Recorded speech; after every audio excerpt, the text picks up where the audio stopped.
আমি খলিফাতুল মুসলিমিনের জন্য বড় চিন্তিত, বড় টেনশন। কারণ আমি যে রোজা রাখলাম, আমার রোজা মালিকের দরবারে কবুল হলো কিনা। আমি যে ওমর ফারুক রোজা রাখলাম, তারাবি পড়লাম, ইফতারি করলাম, দুনিয়ার কোনো মানুষকে দেখানোর জন্য কিনা, দুনিয়ার কোনো মানুষ আমার ইফতারি দেখি খুশি হইল কিনা, দুনিয়ার মানুষকে আমি হাঁটি হাঁটি বললাম আমি রোজা রেখেছি, এই কথা বলিয়া যদি অন্য মানুষ খুশি হয়, তাহলে তো মালিক আমাকে যা যা দিবে না, প্রতিদান দিবে না। আমি মালিকের দরবারে যা পাওয়ার ছিল সেইগুলি আমি মালিকই দিবে না। এজন্য আমি খলিফাতুল মুসলিমিন এত ভয়, দরজা তালা লাগায়া কাঁদে, ও মালিক তুমি আমার রোজাগুলি কবুল করলা কিনা জানি না, তুমি আমার রমজানের ইবাদতগুলি করলা কিনা জানি না। এজন্য জান্নাতের সার্টিফিকেট পাওয়া শর্ত ওমর ফারুক কান্নাকাটি করে বিভোর। হযরত আবু হুরায়রা বলে, ওমর ফারুক আজকে তো ঈদের দিন, খুশির দিন, আপনি কেন কান্নাকাটি করেন? হযরত ওমর ফারুক বলে, আবু হুরায়রা আজকে তো ওই ব্যক্তির জন্য আনন্দ, ওই ব্যক্তির জন্য খুশি যে ব্যক্তি 30 রোজা পাইয়া, ইফতারি পাইয়া, সেহরি করিয়া যে আল্লাহ তাআলার দরবার থেকে নিজের গুনাহ খাতাগুলি ক্ষমা করলো,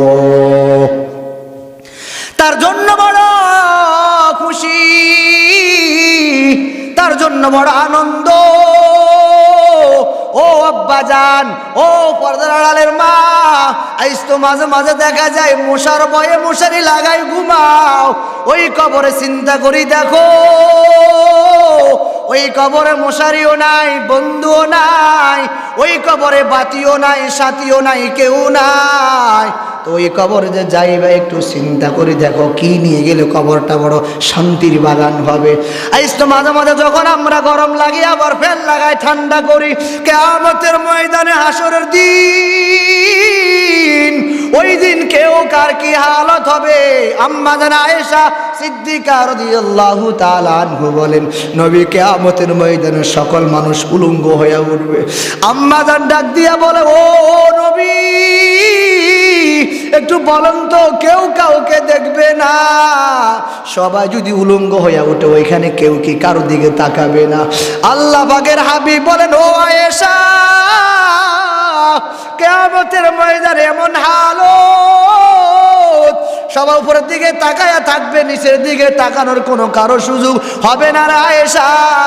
কেন কেন কেন? কারণ কিয়ামতের ময়দানে এমন এক হালত হবে, ইয়াউমা ইয়াফিরুল মারউ মিন আখিহি ওয়া উম্মিহি ওয়া আবিহি ওয়া সাহিবাতিহি ওয়া বানিহি।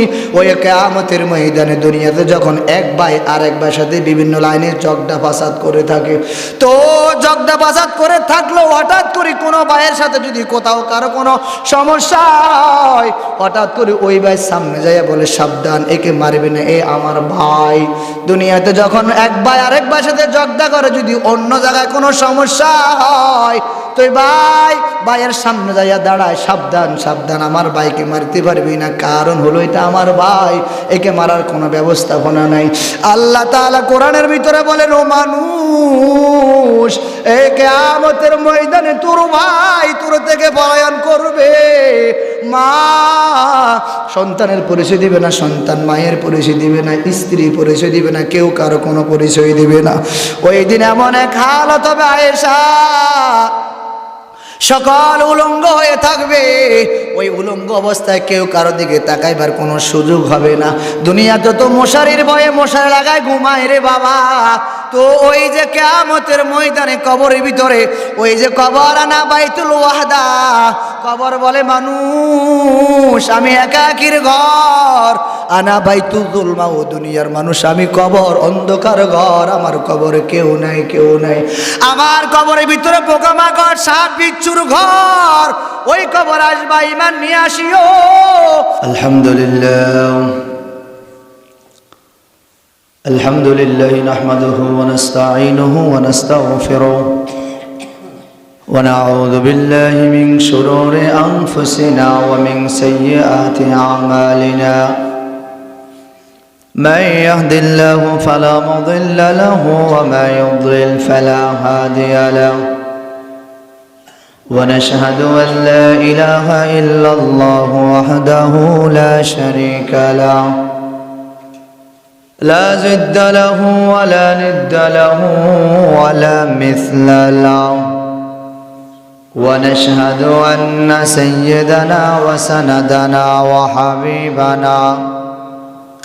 وحبيب ربنا وطبيبنا وطبيب قلوبنا ومولانا محمدا عبده ورسوله صلى الله تعالى عليه وآله وأصحابه وبارك وسلم تسليما كثيرا أما بعد فأعوذ بالله من الشيطان الرجيم بسم الله الرحمن الرحيم يا أيها الذين آمنوا كتب عليكم الصيام كما كتب على الذين من قبلكم لعلكم تتقون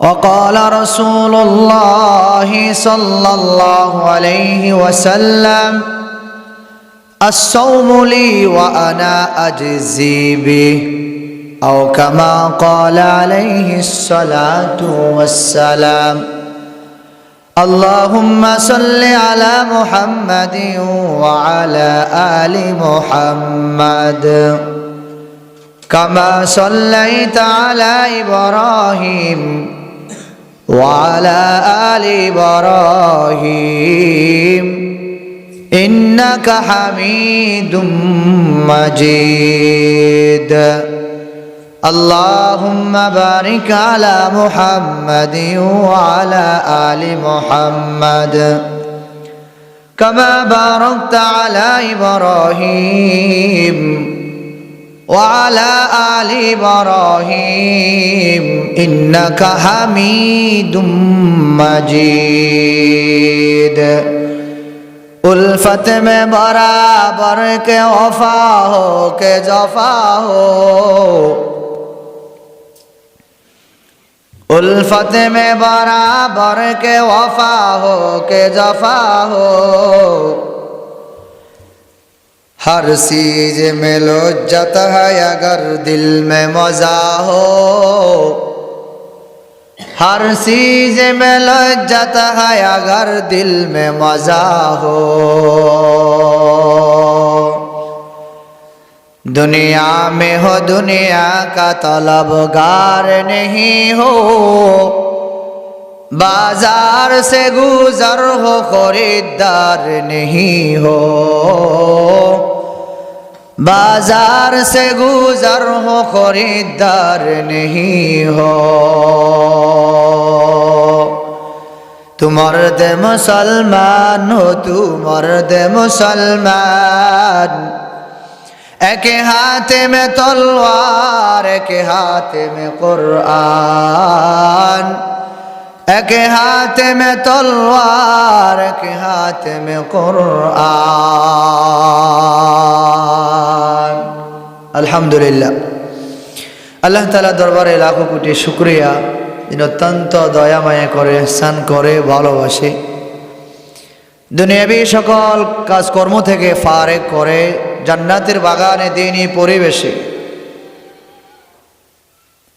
দাওয়াত তাবলীগের নেসবতে দিনী কিছু কথাবার্তা আমাদেরকে আলোকপাত করার সুবর্ণ সুযোগটুকু যিনি দান করেছেন সে মহান আল্লাহ সুবহান ও তাআলার দরবারে অন্তর অন্তরস্থল থেকে শুকরিয়া জ্ঞাপন করছি আলহামদুলিল্লাহ। আজকের আলোচনার বিষয়বস্তু হলো আমরা কিভাবে মাহে রমজান কাটাবো, মাহে রমজান কিভাবে রাখলে মালিক খুশি হবে। রোজাদার দুই প্রকার, দুনিয়ার কতক মানুষ রোজা রাখে দুনিয়ার মানুষকে খুশি করার জন্য, আবার কতক আল্লাহর বান্দা আছে বলে না না দুনিয়ার মানুষ কত রোজা রেখে খুশি করলাম, আর আখিরাত নামক জগতে কোনো লাভ হবে না। বরং আমি যদি মালিককে খুশি করার জন্য রোজা রাখি, তো আল্লাহ তাআলা কিয়ামতের ময়দানে আমাকে তার বিনিময় দিবেন। আল্লাহর হাবিব বলেন, ক্বালা রাসূলুল্লাহি সাল্লাল্লাহু আলাইহি ওয়াসাল্লাম, আস-সাওমু লি ওয়া আনা আজজি বি, রোজা আমার জন্য আর রোজার প্রতিদান আমি আল্লাহই দিব। আল্লাহ পাকের হাবিব বলেন, এই আমার ইমানদাররা, একটু আল্লাহর গোলাম একটু ভালো করে শোনো। আস-সাওমু লি, রোজা আমার জন্য, ওয়া আনা আজজি বি, আর রোজার প্রতিদান স্বয়ং আমি আল্লাহ পাক রব্বুল আলামিন তোমাদেরকে দিব। এজন্য দুনিয়ার মানুষ নফল নামাজ পড়ে, কেউ না কেউ দেখে, আবার কত আল্লাহর বান্দা দান করে, ওই জায়গায় কেউ না কেউ দেখে। মানুষ তাহাজ্জুদ নামাজ পড়ে, অনেক সময় স্ত্রী টের পায়, স্বামী নামাজ পড়লে স্ত্রী টের পায়, স্ত্রী নামাজ পড়লে স্বামী মাঝে মাঝে টের পায়। ওই জায়গার মধ্যে কেউ না কেউ দেখার একটা আশঙ্কা থাকে। অথবা আল্লাহর কোনো বান্দা দান করলো, ওই দান করার সময় কেউ না কেউ তার দানটা ফলো করে অথবা দেখে। তো মাহে রমজানের রোজা এমন একটি ইবাদত, দুনিয়ার কেউ দেখে নাই, বরং মানুষ যদি ইচ্ছা করে 16 হইতে 17 ঘন্টা 15 ঘন্টা মানুষ না খেয়ে থাকে, দুনিয়ার কাউকে দেখানোর জন্য নয়, বরং একমাত্র মালিকের সন্তুষ্টির জন্যই তো মানুষ 17 হইতে 18 ঘন্টা অথবা 15 হইতে 16 ঘন্টা না খেয়ে থাকে। আর এই না খাওয়ার কারণে, ভয় রাখার কারণে মালিক বলেন, রোজা আমার জন্য নবীর মাধ্যমে জানাইয়া দেন, আর রোজার যেমন আমার জন্য, ঠিক আমি নিজেই রোজার প্রতিদান দেব। উলফতে মে বরাবর কে ওফা हो के जफा हो, हर चीज में लज्जत है अगर दिल में मजा हो। কবি বলেন, হ্যাঁ দুনিয়ার মানুষ একটু ভালো করে শোনার চেষ্টা করো। পৃথিবীর প্রত্যেকটা জিনিসের ভিতরে কম বেশ স্বাদ অবশ্যই আছে, তবে হ্যাঁ নিজের অন্তরের ভিতরে স্বাদটা যদি থাকে, তাহলে ওই জিনিসের অটোমেটিক স্বাদ পাওয়া যাবে। তাহাজ্জুদের ভিতরে মজা, ইশরাকের ভিতরে মজা, সেহরির ভিতরে মজা, ইফতারির ভিতরে মজা, তিলাওয়াতের ভিতরে মজা, রোজার ভিতরে মজা, তেলাওয়াতের ভিতরে মজা, তাসবির ভিতরে মজা, তাহাজ্জুদের ভিতরে মজা।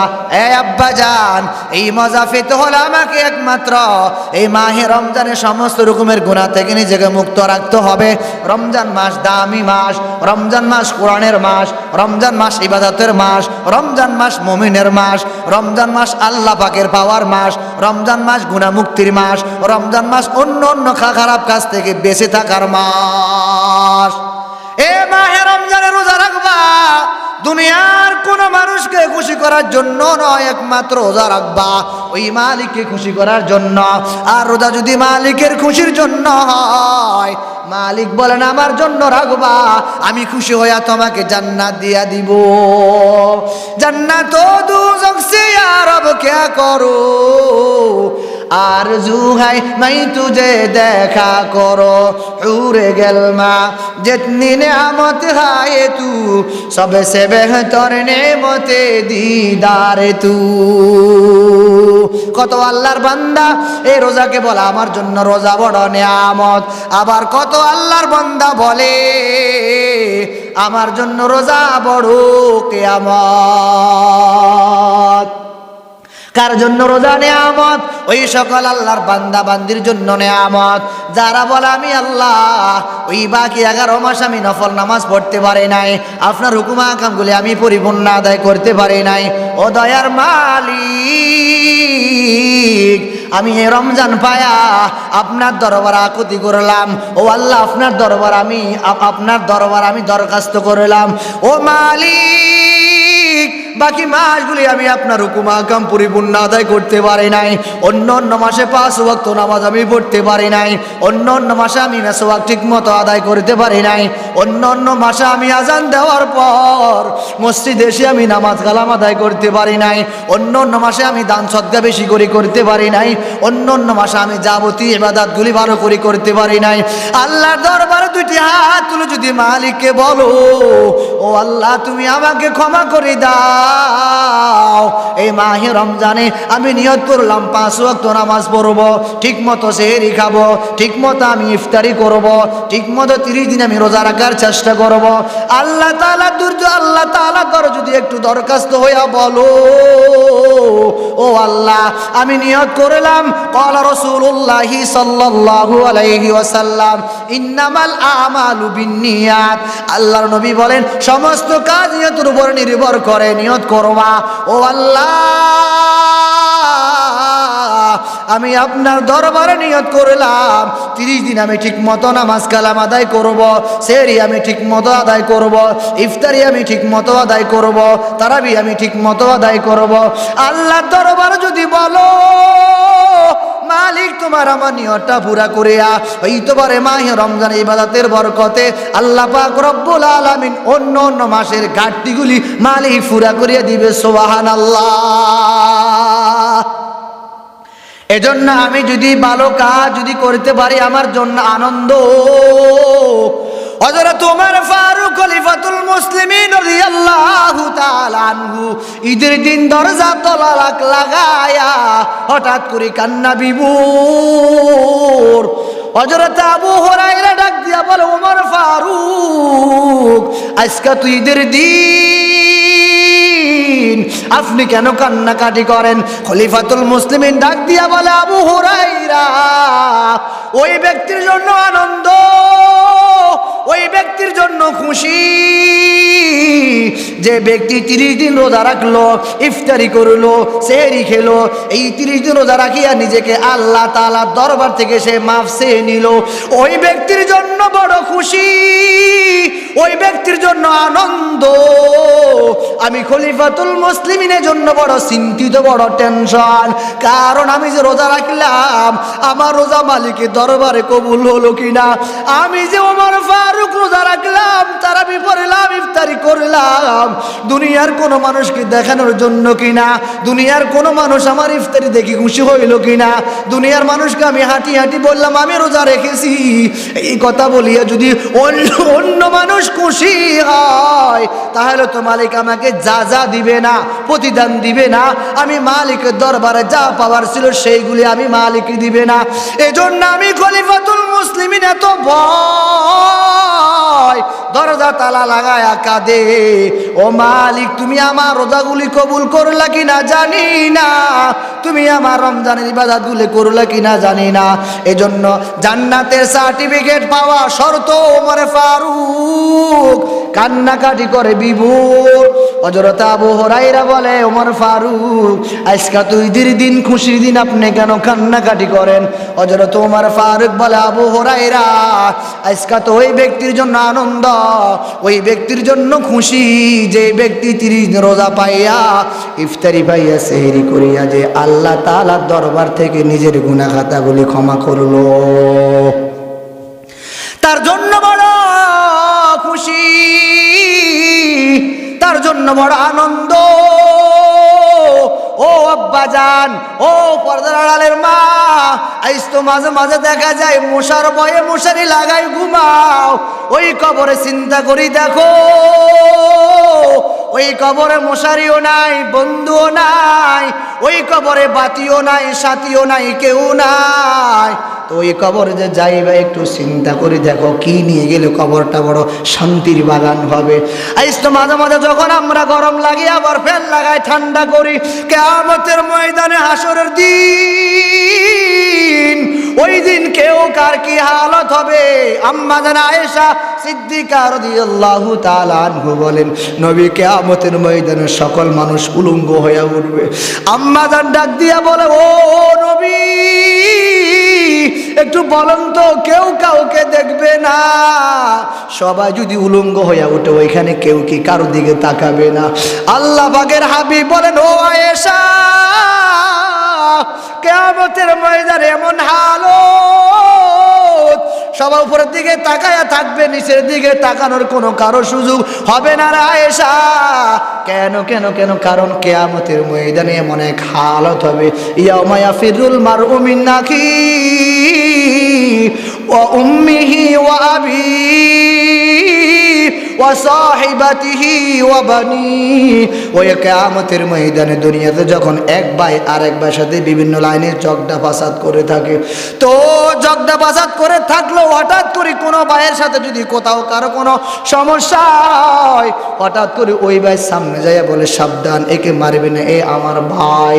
দুনিয়াতে যখন এক ভাই আরেক ভাইয়ের সাথে ঝগড়া করে, যদি অন্য জায়গায় কোনো সমস্যা হয়, তো ভাইয়ের সামনে যাইয়া দাঁড়ায়, সাবধান সাবধান, আমার ভাইকে মারতে পারবি না, কারণ হলো এটা আমার ভাই, একে মারার কোনো ব্যবস্থাপনা নাই।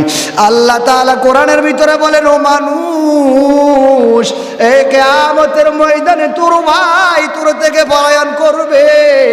মা সন্তানের পরিচয় দিবে না, সন্তান মায়ের পরিচয় দিবে না, স্ত্রী পরিচয় দিবে না, কেউ কারো কোনো পরিচয় দিবে না। ওই দিন এমন এক হালত হবে আয়েশা, সকল উলঙ্গ হয়ে থাকবে, ওই উলঙ্গ অবস্থায় কেউ কারো দিকে তাকাইবার কোনো সুযোগ হবে না। দুনিয়াতে তো মশারির ভয়ে মশারি লাগায় ঘুমায় রে বাবা, তো ওই যে কিয়ামতের ময়দানে কবরের ভিতরে ওই যে কবর, আনা বাইতুল ওয়াহদা, কবর বলে মানুষ আমি একাকির ঘর, আনা বাইতুল যুলমা, ও দুনিয়ার মানুষ আমি কবর, অন্ধকার ঘর, আমার কবরে কেউ নাই, কেউ নাই। আমার কবরের ভিতরে পোকামাকড় সাপ বিচ্ছুর ঘর, ওই কবর আসবা, ইমান নিয়ে আসিও, ওই কবর ইমান মজবুত করে আসবা, তো ইমান মজবুত করে আসার পর আমি কবর তোমাকে সেলুট করব, জান্নাতের বাগান তোমার জন্য হয়ে যাবে। আসমান থেকে একজন ঘোষণাকারী ঘোষণা করবে, অফিহি ফায়ুনাদি মুনাদিম মিনাস সামাই আসাদাকা আবদি ফাফরিশুহু মিনাল জান্নাহ ওয়া আলবিসুহু মিনাল জান্নাহ। কিয়ামতের ময়দানে যখন কবরে যখন তিন প্রশ্ন করা হবে, তিন প্রশ্ন করার পর বান্দা যখন সঠিক উত্তর দিবে, তখন একজন আসমান থেকে একজন ঘোষণাকারী ঘোষণা করবে, আল্লাহর বান্দা সঠিক বলেছে, সঠিক বলিয়াছে।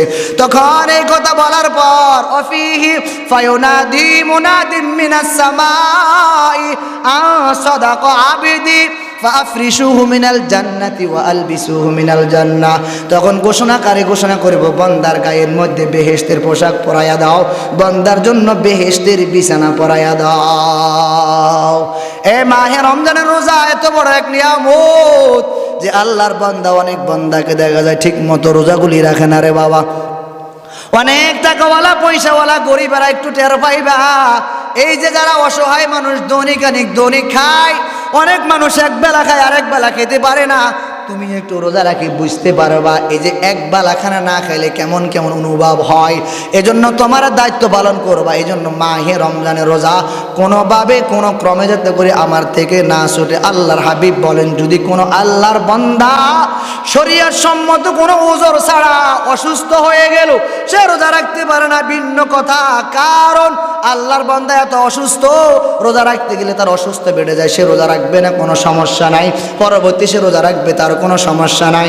শরীয়ত সম্মত কোনো ওজর ছাড়া যদি কোনো আল্লাহর বান্দা মাহে রমজানের একটা রোজা ছেড়ে দেয়, যদি এই মাহে রমজান ব্যতীত অন্য মাসে সারা জীবন রোজা রাখলে এই মাহে রমজানের একটা রোজার বিনিময়ে সে সওয়াব পাবে না। এই আল্লাহর বান্দা এখন রোজা ভেঙ্গে, রোজা বিভিন্ন কারণে ভেঙ্গে যায়। আমরা হয়তো অনেকে জানি না কেন কেন রোজা ভেঙ্গে যায় রে বাবা। মাহে রমজানে ওযু করতে বড় সাবধান, নাকে নরম জায়গায় পানি চলে গেলে ওযু ভেঙ্গে যাবে। গড়গড়ায় পানি কুলি করতে সাবধান, কারণ গড়গড়ায় পানি কুলি করতে গেলে মাহে রমজানের ভিতরে পানি গেলে রোজা ভেঙ্গে যাবে। আবার অনেক মানুষ মনে করে বিভিন্ন কারণে রোজা ভেঙ্গে যায়, যেমন কারো যদি দিনের বেলা অথবা রাত্রে বেলা সে ঘুমাইলো, সেহরি খাওয়ার পর আল্লাহর বান্দা ঘুমাইলো, হঠাৎ করে ঘুমের ঘরে তার স্বপ্ন দোষ হলো, রোজা ভাঙবে না, অথবা তার হাত কাটি গেল, রক্ত বাইরে, রোজা ভাঙবে না। অনেক আল্লাহর বান্দা না জানা থাকার কারণে, অথবা এখনো মানুষ নতুন করে রোজা রাখলো বারবার থুতু ফেলে, এটা রোজা ভাঙবে না। অথবা কোনো আল্লাহর বান্দা থুতুগিলি ফেললো তাও রোজা ভাঙবে না। এই জিনিসগুলি আমাদের কাছে না জানা থাকার কারণে অনেক সময় এলোমেলো হয়ে যায়। এজন্য আল্লাহ পাক বলেন, ইয়া আইয়ুহাল্লাযীনা আমানু কুতিবা আলাইকুমুস সিয়াম কামা কুতিবা আলাল্লাযীনা মিন ক্বাবলিকুম লাআল্লাকুম তাত্তাকুন। রোজা নফল নামাজ নয়, রোজা অন্য অন্য মাসের মতো অন্য ইবাদত নাই রে বাবা। আমরা দৈনিক নামাজ পড়ি 5 বেলা, 5 ওয়াক্ত নামাজ আমরা পড়ি। মাহে রমজান রোজা মাত্র বছরে একবার আসে। অতএব একবার আসাটাকে যদি আমি মূল্যায়ন না করতে পারি আমার জন্য বড় ব্যর্থতা। এই জন্য আমি মাঝে মাঝে বলি, মাহে রমজান রোজা এমন একটি নিয়ামত, দুনিয়ার কেউ দেখে নাই, কেউ দেখে নাই। মানুষ ইচ্ছা করলে লুকাইয়া লুকাইয়া খানা খেতে পারে। মালিকের ভয় রাখিয়া বান্দা খানা খায় নাই। কেন খানা খায় না? কারণ মালিকের পক্ষ থেকে অর্ডার হলো, সাবধান সাবধান, দিনের বেলা খাইতে পারবা না। আল্লাহ তাআলা বলেন, ইয়া আইয়ুহাল্লাযীনা আমানু, হে ঈমানদারেরা, হে কবরকে বিশ্বাসকারীরা, আখিরাত নামক জগৎকে বিশ্বাসকারীরা, ও আল্লাহ তাআলাকে ভয়কারীরা, ওই জান্নাতকে বিশ্বাসকারীরা, জাহান্নামকে বিশ্বাসকারীরা, ও আল্লাহর বান্দারা শুনো, ইয়া আইয়ুহাল্লাযীনা আমানু কুতিবা আলাইকুমুস সিয়াম, তোমাদের উপর রোজা ফরজ করা হয়েছে। এটা দুনিয়ার কোনো মানুষের গল্প কাহিনী নয়, দুনিয়ার কোনো বইয়ের কোনো কথাবার্তা নয়, দুনিয়ার কোনো লেখকের লেখা নয়, দুনিয়ার কোনো মানুষের বক্তব্য নয়, দুনিয়ার কোনো খতিব সাহেবের বক্তার বক্তব্য নয়, দুনিয়ার কোনো মানুষের রীতিনীতি নয়। এটা একমাত্র মালিকের, যে আমাকে আপনাকে লাইটার ঘাট দিয়ে দিলেন, ওই কোরআন থেকে মালিক জানিয়ে দিলেন, সাবধান সাবধান, আমি মালিক তোমার উপর রোজা ফরজ করে দিলাম। তবে এই রোজা নিয়ে গাদ্দারি করবা না, অবহেলা করবা না, বাহাদুরি করবা না, মস্তারি করবা না। আমি মালিকের সাথে তুমি কখনো কোনোদিন গাদ্দারি করে চলতে পারবে না। কারণ তোমার সাথে অনেক টাকাওয়ালা, পয়সাওয়ালা, কারুন, হামান, নমরুদ, আবু লাহাব, আবু জাহেল দুনিয়াতে অনেক টাকাওয়ালা ছিল, অনেক বড় বড় টাকার মালিক ছিল, অনেক বড় বড় অনেক আত্মশালীর মালিক ছিল। দুনিয়াতে এরা বেঁচে নাই, তুমিও থাকতে পারবা না। এই জন্য আমি মালিক বললাম তোমার উপর রোজা ফরজ করে দিলাম। এখন তুমি যদি বলো আমি রাখবো না, তাহলে তুমি সরাসরি আমি মালিকের সাথে গাদ্দারি করলা। এখন আমি যদি বলি রোজা রাখবো না, তো অসুবিধা নাই, রোজা না রাখলে কি হবে? কোনো সমস্যা নাই। কারণ আপনি চিন্তা করে দেখেন, এই যে আপনি রোজা রাখলেন না, কোনো সমস্যা নাই, আপনি যে কবরে যাবেন একটু চিন্তা ভাবনা করা দরকার। এই জন্য মালিক বলেন, আমি তোমার উপর কুতিবা আলাইকুমুস সিয়াম, আমি তোমার উপর রোজা ফরজ করে দিয়েছি। কেন দিলাম শুনো, কামা কুতিবা আলাল্লাযীনা মিন ক্বাবলিকুম, তোমাদের পূর্বে যারা ছিল ওদের উপর রোজা ফরজ করা ছিল। মুফাসসিরিনে কেরাম বলেন, এ মানুষ ভয় পাওয়ার কোনো কারণ নাই। কারণ তোমার দাদাও রোজা রাখলো, তোমার হিজো রোজা রাখছে, তোমার হিজার বাবা রোজা রাখছে, তার বাবা রোজা রাখছে, তার বাবার বাবা রোজা রাখছে। অতএব তুমি টেনশন পাওয়ার দরকার নাই, তুমি ভয় পাওয়ার দরকার নাই। কামা কুতিবা আলাল্লাযীনা মিন ক্বাবলিকুম, তোমাদের পূর্ববর্তী যারা ছিল তারাও রোজা রাখলো, তুমি ভয় পাওয়ার আর টেনশন করার দরকার নাই। মুফাসসিরিনে কেরাম বলেন, কেন বলা হলো? এই জন্য বলা হলো তুমি ভয় পেও না। তোমার বাবাও রোজা রাখলো, দাদাও রোজা রাখলো, নানিও রোজা রাখলো, নানাও রোজা রাখলো, তুমিও রোজা রাখবা, তোমার মাও রোজা রাখছিল, দাদাও রোজা রাখছিল, তুমি ভয় পাওয়ার কোনো কারণ নাই। অতএব তুমি রোজা রাখবা। এখন রোজা রাখলে তোমার কি লাভ হবে? আল্লাহ তাআলা পরবর্তী বলেন, লাআল্লাকুম তাত্তাকুন, রোজা রাখবা, রোজা রাখলে তোমার জন্য তাকওয়া অবলম্বন হবে, আর আমি মালিক এই তাকওয়া দিয়া তোমাকে জান্নাত দান করব। রোজার ভয় কাকে বলা হয়? হঠাৎ করে আল্লাহর এক বান্দা ধরেন, হঠাৎ করে আল্লাহর এক বান্দা বলেন, আমি সেই ধরেন কোন একজন ফির সাহেব, তা অনেকগুলি মুরিদান ছিল, হঠাৎ করে বলেন আমার মুরিদান একটু আমার কাছে আসো, আজ আমি তোমাদেরকে একটা পরীক্ষা করব। এক একজনকে প্রত্যেকের হাতে এক একটা ছুরি দিয়ে দিল, এক একজনকে এক একটা দানা, কাউকে দিলেন কবুতর, কাউকে দিলেন এক একটা পাখি, দেওয়ার পরে বলেন যাও এই জানোয়ারগুলি এমন জায়গায় জবাই করবা যেখানে আল্লাহ ছাড়া আর কেউ দেখে নাই, যেখানে দুনিয়ার আর কেউ দেখে নাই, কেউ দেখে নাই। এই জানোয়ারগুলি এমন জায়গায় জবাই করবা যেখানে আর কেউ দেখে নাই, কেউ দেখে নাই। হঠাৎ করে এক একজন এক এক জায়গা যায় এই জানোয়ারগুলি জবাই করলো। কেউ জঙ্গলে গিয়ে জবাই করলো, কেউ ঘরের ভিতরে দরজা বন্ধ করে জবাই করলো, কে আরেক জায়গায় যায় জবাই করলো, কেউ অন্য জায়গায় গিয়ে জবাই করলো, কেউ রাত্রিবেলা জবাই করলো। হঠাৎ করে যখন আবার সবাই একত্রিত হলো, এবার পীর সাহেব ডাক দিয়ে বলে, আমার মুরিদানের দল, আসো আসো আসো, একটু বড়, কে কোথায় জবাই করলা? একজন বলে, পীর সাহেব, আমি এমন জায়গায় জবাই করিলাম দুনিয়ার কেউ টের পাই না। আরেকজন ডাক দিয়ে বলে, পীর সাহেব, আমি এমন জায়গায় জবাই করলাম রাত্রিবেলা কেউ দেখে না, কেউ দেখার কোনো সুযোগ ছিল না। আরেকজন ডাক দিয়ে বলে, পীর সাহেব, আমি এটাকে জঙ্গলে জবাই করেছি, দুনিয়ার কোনো মানুষ দেখে নাই। হঠাৎ করে একজন চালাক ডাক দিয়ে বলে, পীর সাহেব, আমি অনেক গবেষণা আর চিন্তা ফিকির করে দেখলাম এটা কোথাও জবাই করার কোনো ব্যবস্থা নাই, কোথাও জবাই করতে পারি না। যেখানে যায় সেইখানে আমার আল্লাহ আমাকে দেখে, যেই জায়গায় যায় সেখানে মালিক আমাকে দেখে, যেখানে আমি জবাই করতে যাই সেইখানে মালিক আমাকে দেখে। জঙ্গলে গেলেও আমাকে মালিক দেখে, পানির ভিতরে গেলেও মালিক আমাকে দেখে, দরজা নক লাগাইলো রুমের ভিতরে মালিক আমাকে দেখে, অথবা দোকানের পিছনে চা খাইলেও মালিক আমাকে দেখে, অথবা ঘরের ভিতরে দরজা নক করিয়া আমি যেখানে খাই সেইখানেও মালিক আমাকে দেখে, অথবা আমি বাথরুমের ভিতরে বসে বসে সিগারেট টানি সেইখানেও মালিক আমাকে দেখে। আমি বহু চেষ্টা করেছিলাম পীর সাহেব, কোথাও জবাই করার মতো কোনো সুযোগ পাই নাই। বলো বলো বলো, কেন সুযোগ পাও নাই? এই জন্য সুযোগ পাই নাই, আমি যেখানে যাই সেখানে আমার মালিক আমাকে দেখে, আমি যেখানে যাই সেইখানে আমার মালিক আমাকে দেখে, এই জন্য আমি কোথাও জবাই করার কোনো পরিবেশ পাই নাই। এরে আল্লাহর বান্দারা, কেন বললাম, কি জন্য বললাম, একটু ভালো করে শোনার চেষ্টা করেন, মানার একটু চেষ্টা করেন, নিজেকে পরিবর্তন হওয়ার চেষ্টা করেন। মাহে রমজান অত্যন্ত দামি মাস, মাহে রমজান মুসলমানের গুরুত্বপূর্ণ একটি মাস, মাহে রমজান ইবাদতের মাস, মাহে রমজান সিয়াম সাধনের মাস, মাহে রমজান নিজেকে পরিবর্তন করার মাস, মাহে রমজান তেলাওয়াত করার মাস, মাহে রমজান ইফতারি করার মাস, মাহে রমজান সিহরি খাওয়ার মাস, মাহে রমজান আরো যাবতীয় ভালো ভালো কাজগুলি করার মাস। এই মাসে যদি আমি আল্লাহ তাআলার দরবার থেকে নিজেকে ক্ষমা করে না নিতে পারি, আমার জন্য বড় কপাল খারাপ। এই জন্য ওই পীর সাহেবের মুরিদেরা বারবার চেষ্টা করলো, কোথাও জবাই করতে পারে না।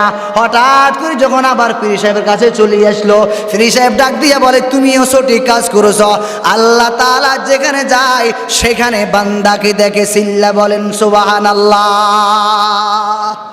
এজন্য আপনি যা করবেন আর না করবেন দুনিয়ার কেউ দেখবে না, না দেখবে দেখে কে? আর দেখবো কে? এজন্য আমি দিনের বেলা খানা খাবো না, কারণ দিনের বেলা রমজানে খানা খাওয়া যায় না। দিনের বেলা রমজানে খানা খাবে কে? 2 বছরের সন্তান, 3 বছরের সন্তান, 5 বছরের সন্তান, 7 বছরের সন্তান, এরা দিনের বেলা খানা খাবো। আমি 30 বছর বয়স, 70 বছর বয়স, 80 বছর বয়স, 25 বছর বয়স, আমি তো দিনের বেলা খানা খাওয়ার কোনো যুক্তি নাই। এখন আমি যদি বলি না না না, আমি যুক্তি নাই, বৃত্তিও নাই, আমি রমজান মাসে দিনের বেলা অফনলি খানা খাবো, এরে বাবা কেউ নিষেধ করবো না। অনেক সন্তান তো আব্বাকে আব্বা বলে না, মাকে মা বলে না, কোনো সমস্যা হয় না। এরে আব্বা যান, ও আম্মা যান, ও যুবকেরা, তুমি যদি দিনের বেলা অফনলি হেঁটে হেঁটে খানা খাও, কেউ তোমাকে নিষেধ করবো না। তবে মাথায় রাখবা, কবরে যে যাইবা, ওই কবরে যাওয়ার পর তোমার আমার 70-80 বছরের হিসাব দেওয়া লাগবো। 2025 সালে মাহে রমজানে রোজা কেন রাখলা না? ইফতারি কেন করলা? সেহরি কেন খাইলা? আবার দিনের বেলা কেন রোজা রাখলে না? ইফতারি কেন খাইলা? সেহরি কেন খাইলা? দিনের বেলা লুকিয়ে লুকিয়ে কেন খানা খাইলা? মালিকের দরবারে তোমাকে আমাকে পরিপূর্ণ জবাব দিতে হবে। এখন মাহে রমজান যদি কোনো আম্মা জান সন্তানকে দুধ পান করাইতে হয়, অসুবিধা দুধ পান করাইতে পারবেন। তবে হ্যাঁ, এই কথা বলে যদি আপনি বলেন সন্তানকে দুধ পান করাইতে গিয়ে রোজা ভাঙতে হবে, এই চালাকি করা যাবে না। তবে হ্যাঁ, যদি কোনো মহিলা সন্তানকে দুধ পান করাইতে গিয়ে যদি নিজের অসুস্থতা বাড়ে যায়, সমস্যা হয়, ভিন্ন কথা। এখন তো বিভিন্ন মাধ্যমে সন্তানকে খাওয়ানো যায়, অন্য অন্য ব্যবস্থা আছে, যেমন দুধ আপনি রোজ করতে পারেন, সন্তানের জন্য খানা খাওয়াইতে পারেন, কোনো সমস্যা নাই।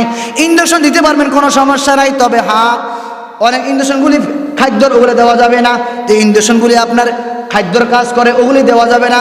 যে সমস্ত স্বাভাবিক আমরা ইঞ্জেকশন দিয়ে ওগুলো ব্যবহার করতে পারবেন, কোনো সমস্যা নাই। যেগুলি খাদ্যর কাজ করে ওই ইঞ্জেকশনগুলি ব্যবহার করা যাবে না, ওগুলি দেওয়া যাবে না। এজন্য এই সমস্ত বিষয়গুলোর প্রতি আমরা খেয়াল রাখবো।